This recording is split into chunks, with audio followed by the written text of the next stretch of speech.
Passport yange yambulako, passport yange bagiba simanyi wawe nagisuula. Nadduka mu kiyumba naye passport nagirekayo mukama wange yagisigaza naye simanyi kyakola.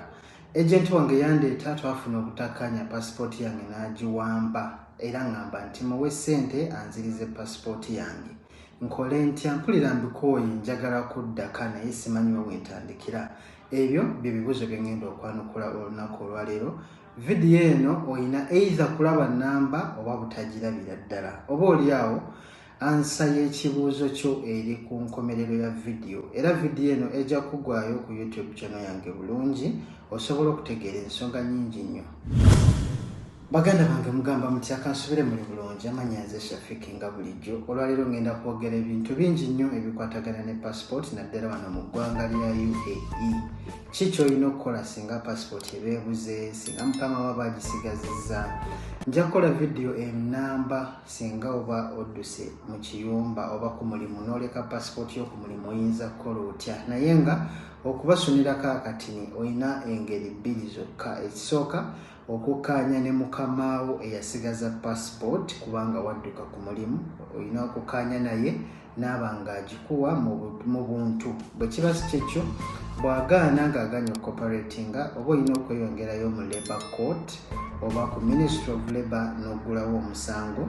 Ministry of Labour ejja kubeera emukubira ejje ebeere wakati wammwe egezeeko okutabaganya either kwe passport singa mulema okukkiriziganya ejja kuba ebasindika mu Labour Court. Labour Court ejja kuba ng'ekola okusalawo okwenkomeredde. Naye olwaleero ngenda kwogera ku bantu nga passport yo yabula wagisuula baagibba tomanyi weeri.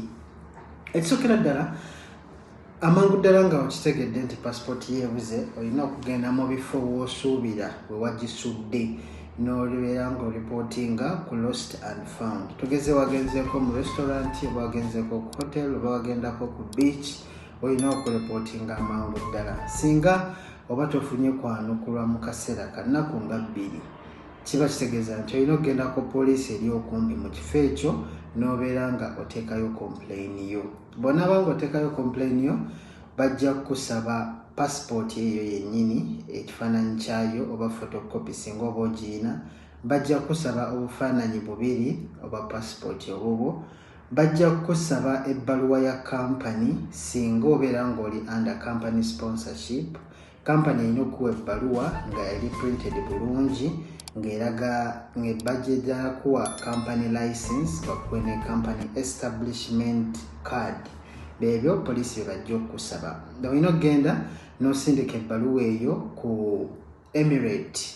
Poliisi mu emirate gye bakuweera visa singa eba passport yo erimu visa.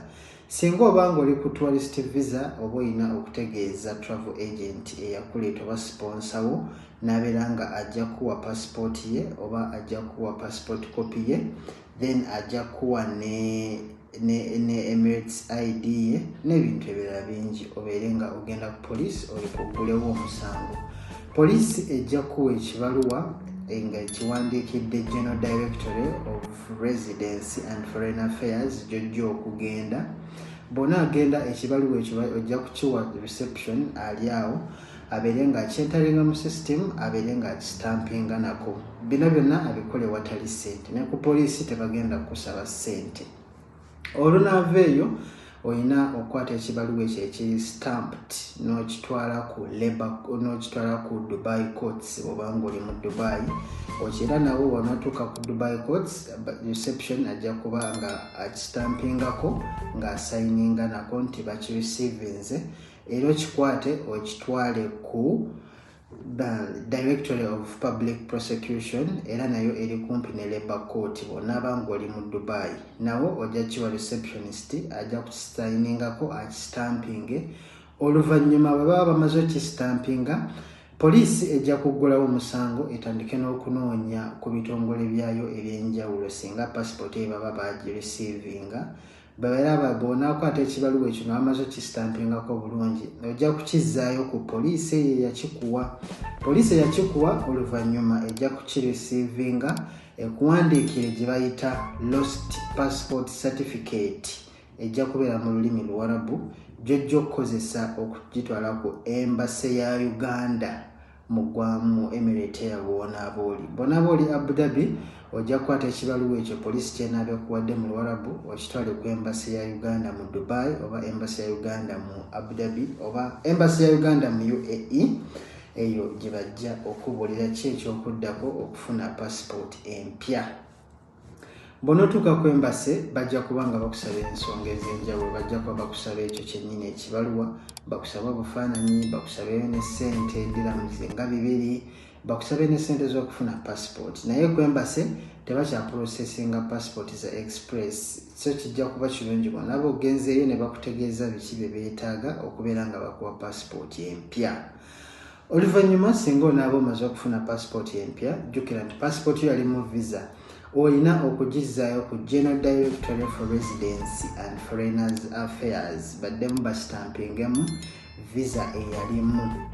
Ojja kugikwata passport eyo ogizzeeyo ku General Directorate for Residence and Foreigners Affairs oba Al-Awir bw'obanga oli mu Dubai, bajja kubeera nga basitampinga mu visa eyo, bajja kuba bakusabayo n'akasente baddemu basitampinga mu visa eyo nga eyina expiry date yeemu. General Directorate for Residence and Foreigners Affairs ejja kuba nga ekusitampingira mu visa yo nga eyina expiry date nga visa eri enkadde.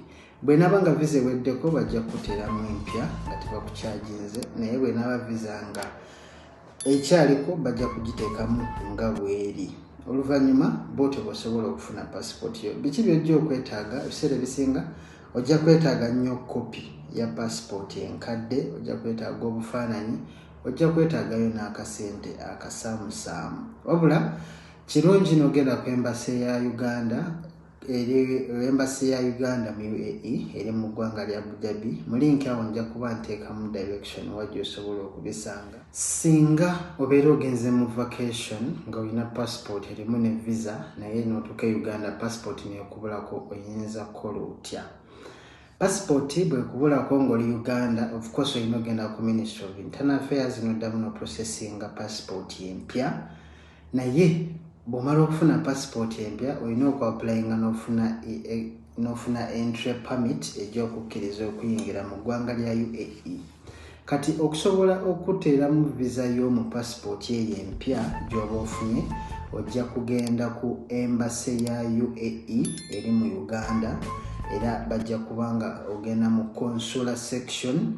Bw'onoogenda mu Consulate section bajja kusaba ensonga nnyingi nnyo. Bajja kusaba application form, bakusabe application form eyo ng'ogiwandiise bulungi nnyo n'ogisayininga nako, bakusabe photocopy ya passport enkadde, bakusabe photocopy ya passport empya gy'onooba ofunye, bakusabe copy ya resident visa ey'eno eyalimu mu passport, bakusabe ne copy ya Emirates ID yo, bakusabe ne passport size photos.